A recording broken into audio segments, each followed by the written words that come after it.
Welcome to the ArcherShaw Temple Podcast, teachings for sovereign awakening, sacred union, and embodied devotion. I'm Christopher Shaw, here with Aeon Archer. May this transmission meet you exactly where you are and open the next doorway on your path. Let us begin. For today. But I want to invite you wherever you are just to take a moment and actually arrive here, letting your shoulders drop and letting your breath find its own rhythm. And there's been a phrase that's been moving through me all week this week because I heard it in a meeting that I was in the other morning. And one of the gentlemen in the meeting shared that he gives himself the leniency of the human condition. So giving ourselves the leniency of being human.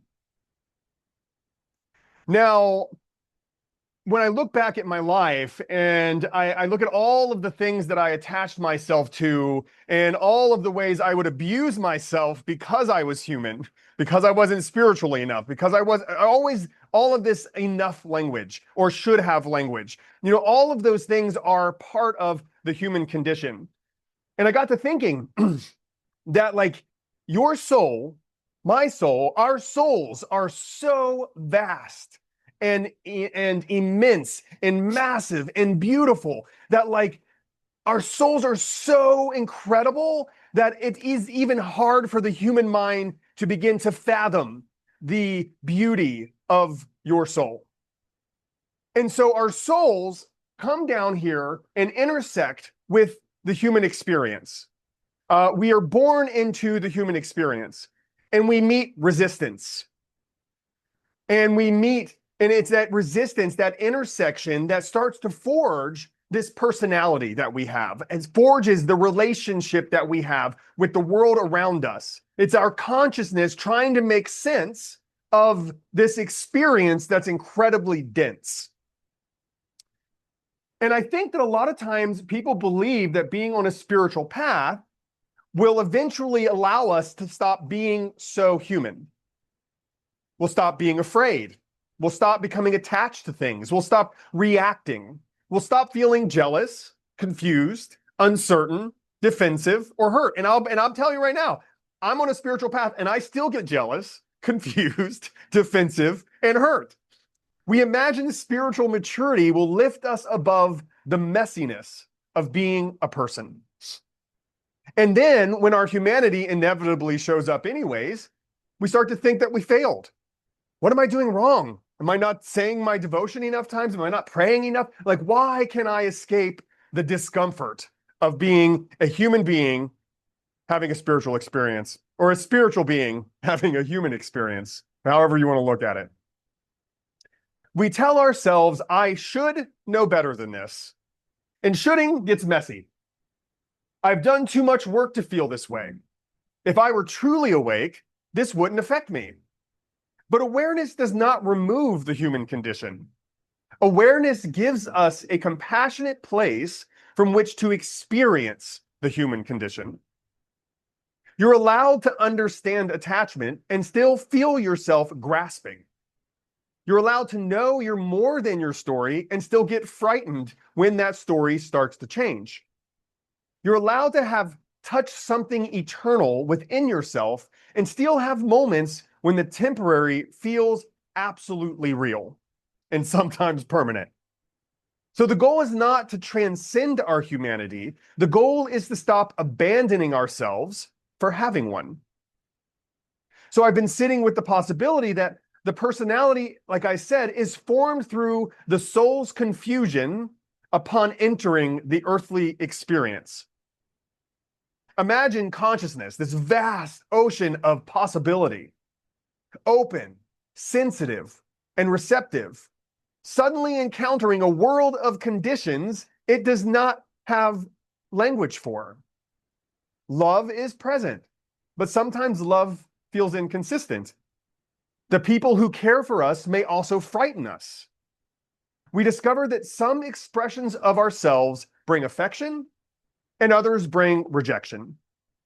Belonging may require conformity, and vulnerability may be met with tenderness one moment and punishment the next. And safety can depend on becoming very good at anticipating the moods and expectations of other people.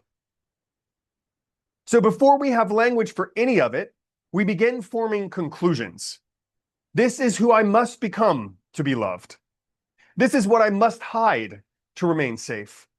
This is how much space I am permitted to occupy. And this is what I must accomplish to have value. This is the kind of person I am. And from those conclusions, a personality begins to take shape. So I don't believe the personality is a mistake. It isn't some false self we should despise. It is an extraordinary act of intelligence. It's the structure consciousness developed to navigate an experience it didn't yet understand. Our personality holds our preferences, our gifts, our humor, our memories, our culture, our ways of relating to the world. But it also holds our adaptations, the ways we learn to find love, maintain safety, preserve belonging, and make life coherent. The personality is the shape consciousness took while learning how to live here. And this is why it deserves compassion. When you become defensive, when you need reassurance, when you try to control an outcome, when you want to be seen in a particular way, there's no need to immediately judge yourself. Something intelligent is happening. Some part of the human structure is trying to preserve what it once learned was necessary. But it may no longer be necessary. It may no longer serve the life that you're living. But it didn't arise without reason. The difficulty begins when the mind becomes so attached to the personality that it mistakes the personality for the self itself. We stop saying, this is a strategy I learned, and begin saying, this is who I am. We stop saying, this is a role I'm inhabiting, and begin saying, without this role, I don't know who I am. And we stop saying, this is one story through which I understand my life, and begin saying, this story is my life. And you can feel the contraction when we look at it the other way. When we express that this is a story through which I understand my life, there's more spaciousness for that story to change, more room for the evolution to occur. But when we identify the story as our lives, it becomes concrete. It becomes bars that we live behind. The mind builds continuity from memory. It gathers everything that's happened, arranges it into a narrative, and says, this is me.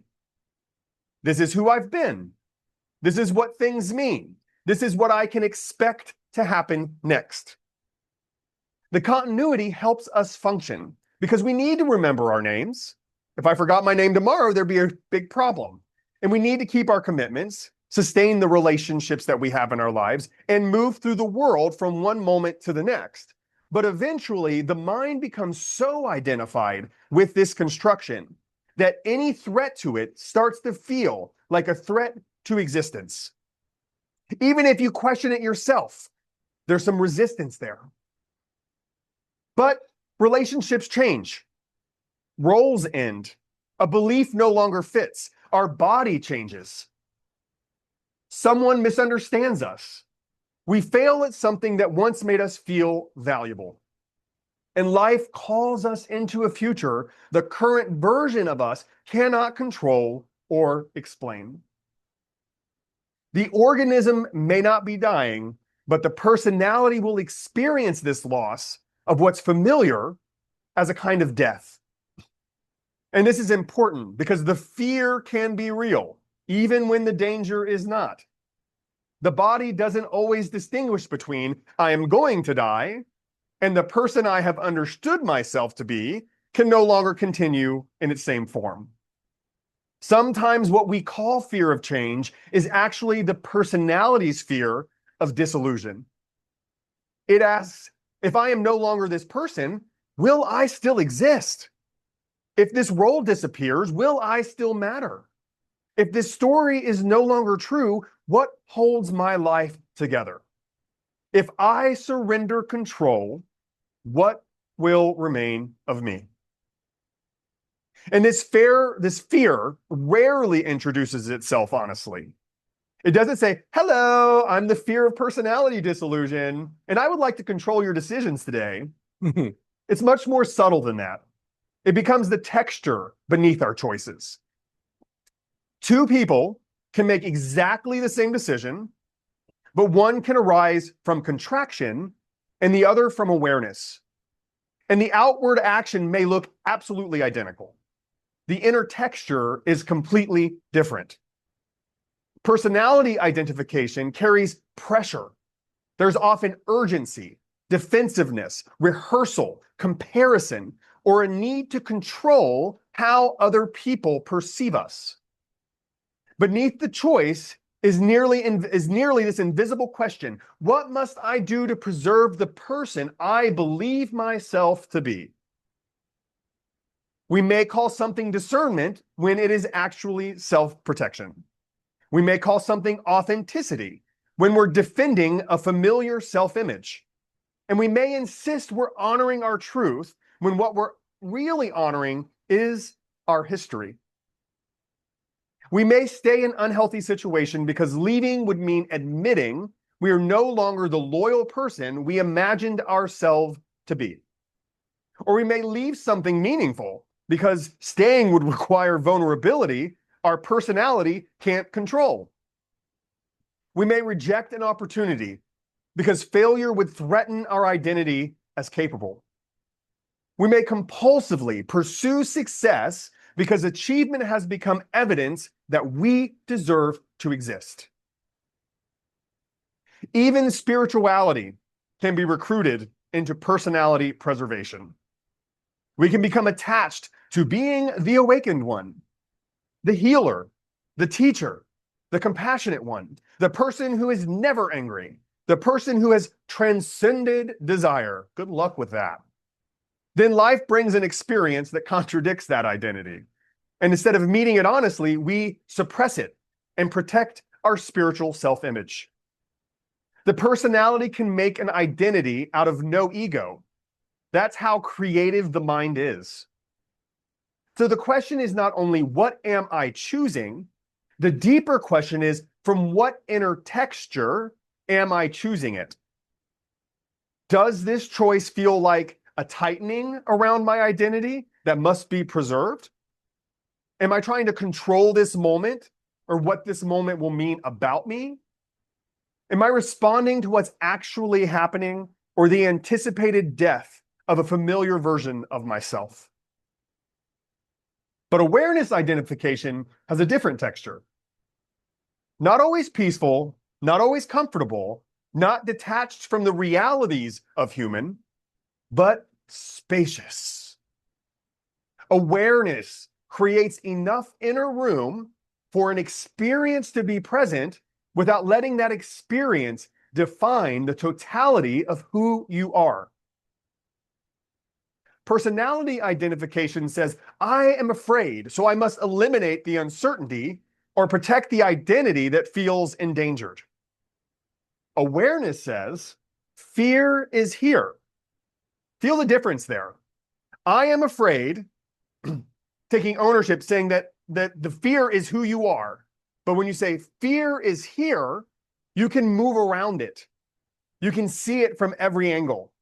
And it says, let me listen to what it's protecting without letting it become the sole author of my choice. Personality identification says, I am grieving and this loss has diminished me. Awareness says, grief is moving through me because I have loved. So when you see grief from a place of awareness, you recognize that it is a continuation of the experience of love. Grief and love are the same thing on different spectrums. But when you say, I am grieving, you identify as just the grief. And you don't give enough room for the space to see it as the totality of what that experience is. Awareness says, I can let it move without turning it in to the final definition of my life. Personality identification says, this person doesn't understand me, so I must explain, defend, or prove myself until they see me correctly. Awareness says, I know what's true within me. I can communicate clearly without making another person's interpretation responsible for my existence. See the difference? It gives space to allow others to have their experience. It gives space to not be right or wrong or correct, and recognize that each person, when they have an experience, it's real for them, just as your experience is real for you. Awareness doesn't make us passive. It doesn't mean having no preferences or boundaries or desires or convictions. It doesn't ask us to tolerate harm or pretend everything is acceptable. It simply means our boundaries are no longer have to prove who we are. Our preferences no longer have to become permanent identities. Our convictions can stay alive enough to meet new information. It's through awareness that evolution becomes possible, that the soul's journey continues to move forward and experience being human. We can say yes without possessing the outcome, and we can say no without turning the other person into an enemy. The question shifts from how do I preserve who I am to what is life asking me to meet honestly now in this moment? Or perhaps what is trying to become possible through me that my present identity can't yet imagine? Awareness leaves that room for growth and releases the attachment to this version of ourselves. But there's a trap here, especially for sincere spiritual people. Once we recognize the limits of personality identification, we maybe decide that personality has to be destroyed. But the desire to violently dissolve the personality is often personality wearing spiritual clothing. Now, there's a spiritual self trying to eliminate the human self so it can finally become worthy, pure, enlightened, and free. That, my friends, is not liberation. It is another form of self-abandonment. We cannot free the personality by treating it with the same rejection that caused it to become defended in the first place. The frightened human self doesn't need to be told, you are an illusion. You shouldn't feel this. You need to disappear. It needs to be told, of course you're afraid. You learned your identity was how you stayed safe and connected. You've been carrying the responsibility of preserving my existence for a long time, but you don't have to carry it alone anymore. The personality does not have to die. It can simply relax. It can return to its proper role, not the prison of awareness, but the instrument through which awareness expresses itself in this particular life. Your personality gives your soul texture. It gives your awareness a voice, a sense of humor, a way of loving, a particular unique creativity, a human face through which to meet the world. We are not trying to become blank in personal consciousness, or we wouldn't have come here. We're allowing consciousness to inhabit the personality without being confined by it. So give yourself the leniency of the human condition. Your personality was formed through the confusions consciousness encountered while learning how to live within this earthly experience. It is not an enemy to defeat. It is not evidence that you are spiritually immature. It is a human structure to understand, to appreciate, and to hold compassionately. But you are more than that structure. You are the awareness within which it has formed.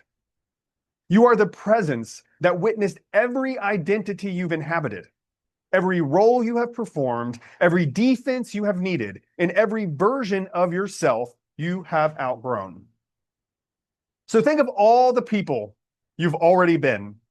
I know I've been many, and I'm sure all of you have too. The child you were is no longer here in the same form. The beliefs you once held may no longer organize your life. Roles that once seemed permanent have fallen away. There are versions of you that you could not return to even if you tried. And still, something has remained present through every transformation. The personality may experience change as death, but awareness recognizes that change as movement. The story may change, the roles may fall away, the person you believed yourself to be may become unrecognizable. Yet the awareness noticing that transformation always remains. So perhaps freedom is not the absence of personality.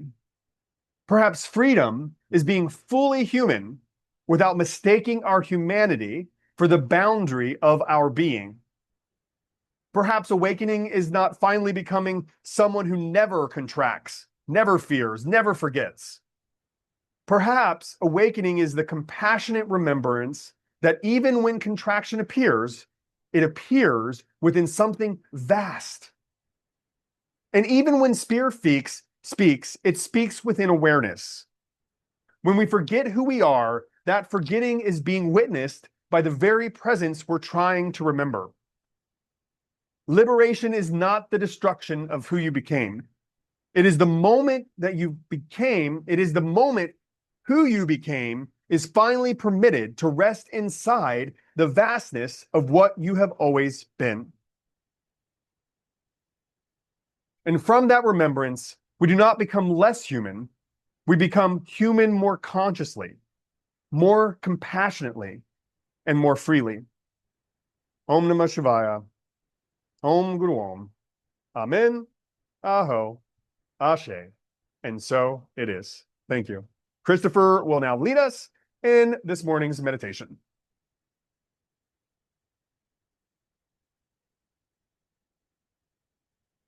Thank you, Aeon. What a beautiful teaching.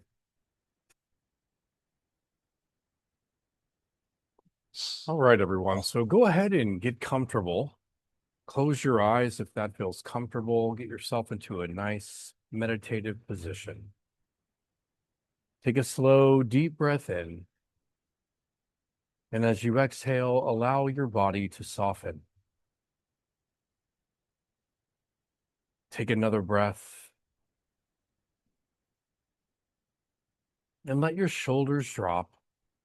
Relax your jaw. And allow yourself to become still.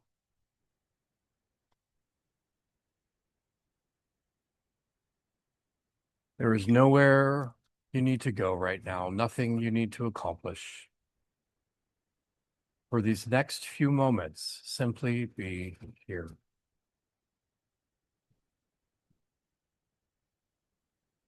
Now bring your awareness to the simple experience of being aware. Notice the sounds around you. Notice the sensations in your body. Notice your breath moving in and out. You don't have to change any of it, just notice.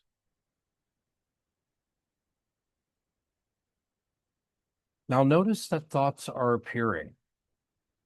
And perhaps there are thoughts about today, about something that happened this week, about someone you love or something you're trying to figure out. Let the thoughts come and let them go. And quietly recognize, I am aware of these thoughts.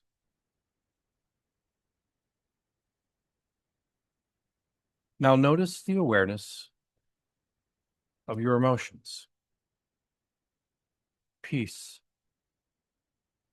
fear, sadness, joy, uncertainty, tenderness, perhaps several emotions at once. And you don't need to name them perfectly or make them disappear. Simply recognize, I am aware of my feelings.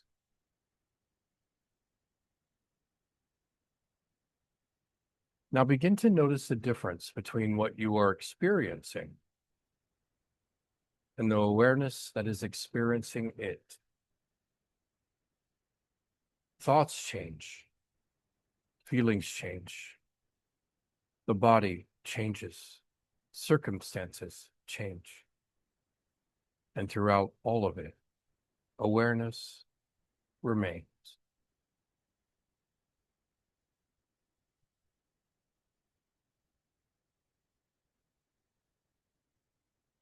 Now gently bring to mind some of the identities you carry through this life.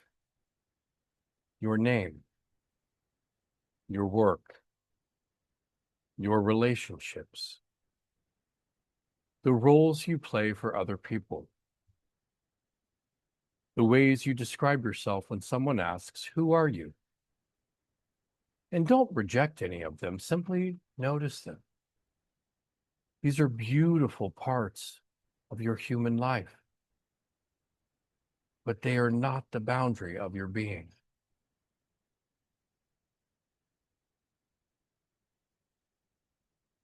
Imagine gently placing each of those identities down for just a moment, not to lose them or destroy them, but simply allowing yourself to rest beneath them.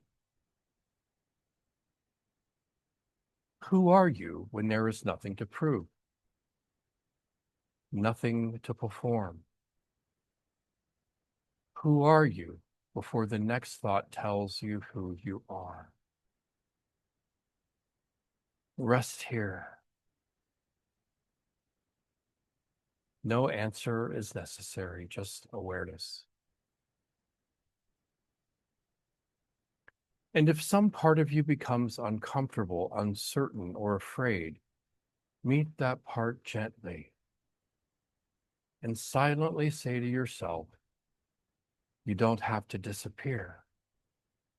You don't have to change. You are welcome here too.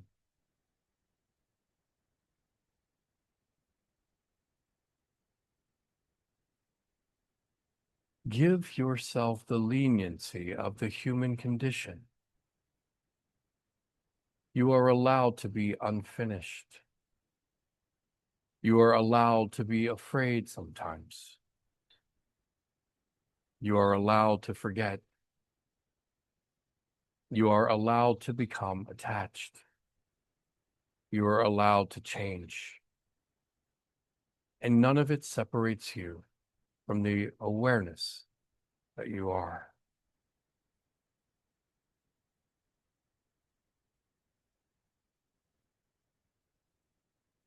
Now quietly repeat within yourself, I have a story, but I am more than my story.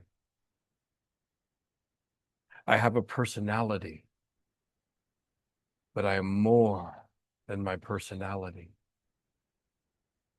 I experience fear, but fear does not define me. I can honor who I have been while allowing who I am becoming to emerge. And finally, Soham, Shivoham. I am that. I am Shiva.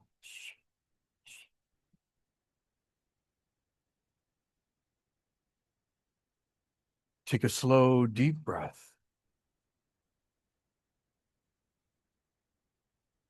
Feeling your body, the ground beneath you, the sounds around you.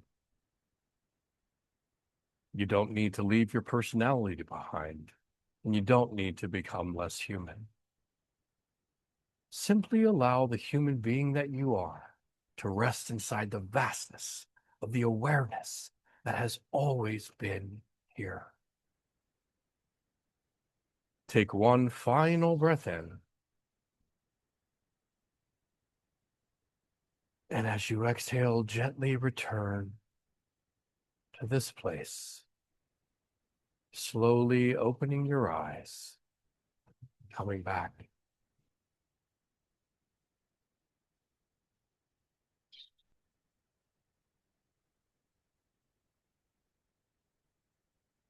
So many little Shivas. World full of Shivas.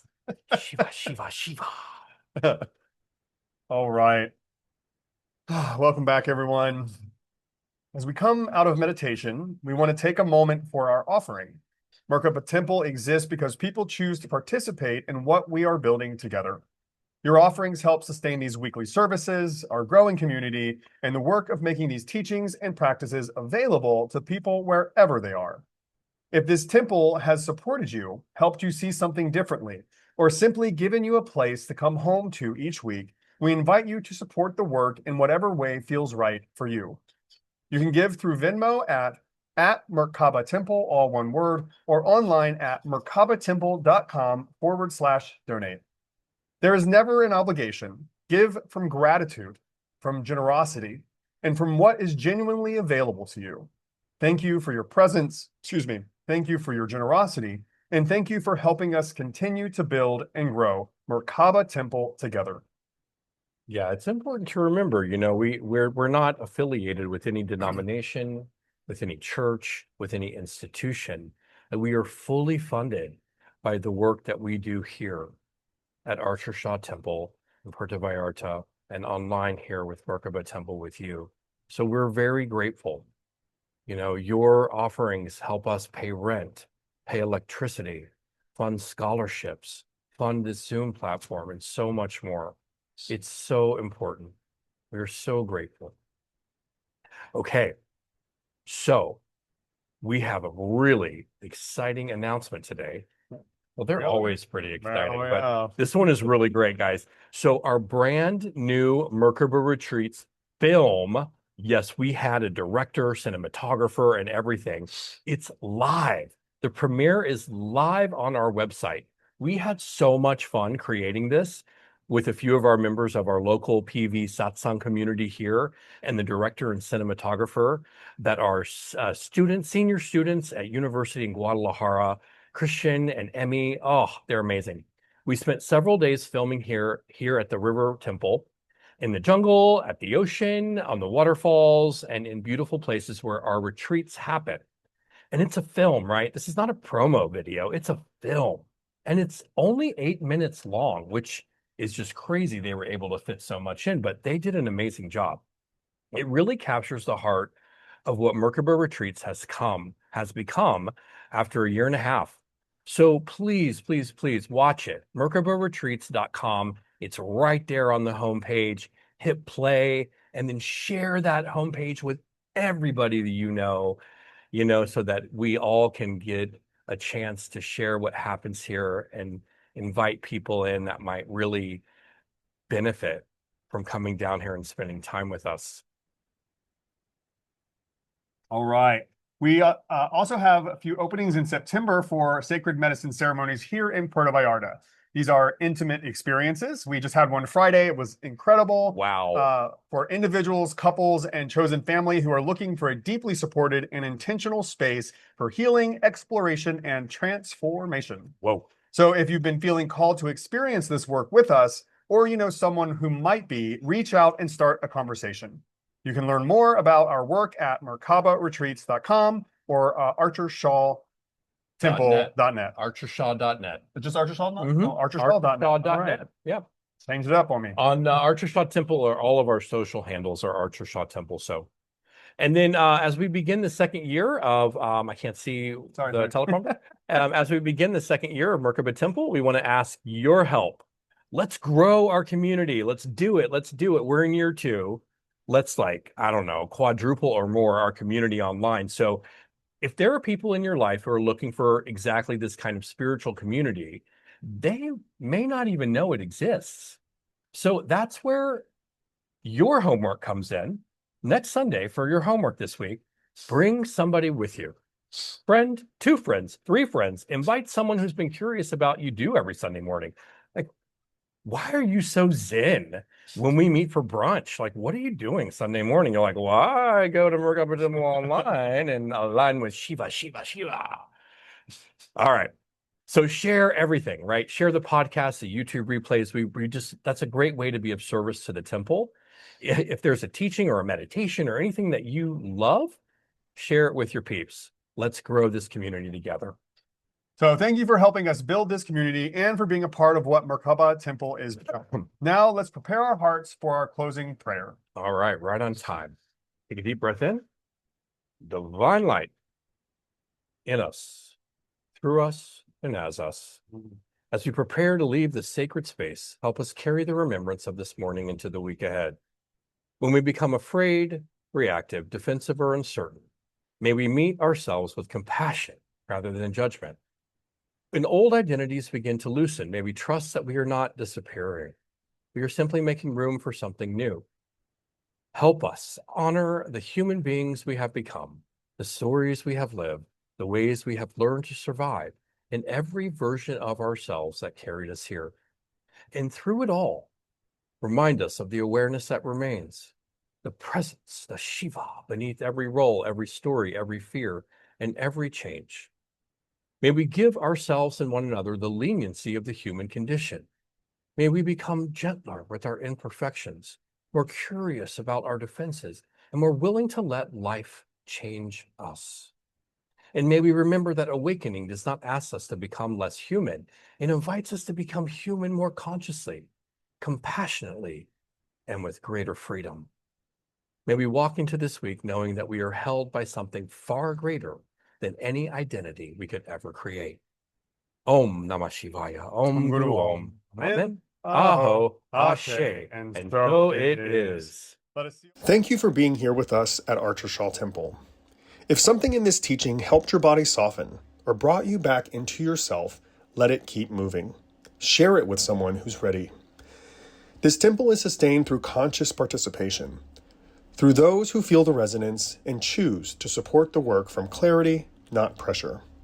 If you feel called into right exchange, you're welcome to support the mission on Venmo at Merkaba Temple, all one word.